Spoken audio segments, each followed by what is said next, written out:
အားလုံးပဲမင်္ဂလာပါ Tasty Vlog ကနေကြိုဆိုပါရစေဒီနေ့တော့မိုးလေးရလေအေးတော့လေအိမ်မှာခောက်ဆွဲပြုတ်လေးလှူစားဖြစ်တယ်ပေါ့နော်အဲ့တော့ခောက်ဆွဲပြုတ်ကြီးပဲမစားခြင်းလို့မုံနှစ်နဲ့တရိုးလေးကိုကြော်ထားတယ်ပြီးတော့ကြက်ဥကြော်လေးရတော့မှာဖြစ်ပေါ့နော်ခောက်ဆွဲပြုတ်စားလို့ရှိရင်တော့အခု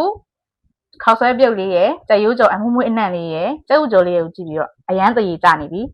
အဲ့တော့စားတော့မယ်နော်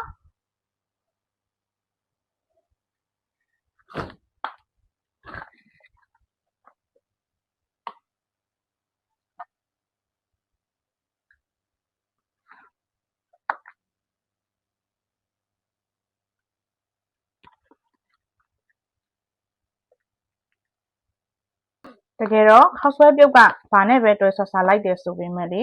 ဒီတရိုးကြော်လေးနဲ့စားတဲ့အခါကျတော့လေပို့ပြီးတော့လိုက်ဖက်တယ်ပေါ့နော်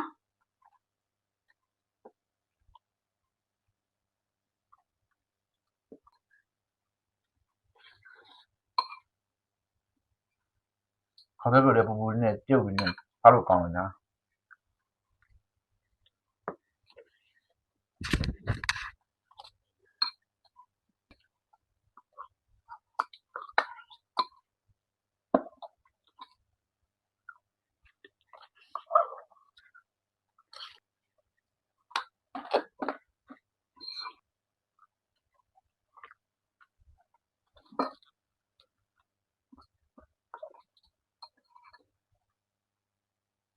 တယ်မ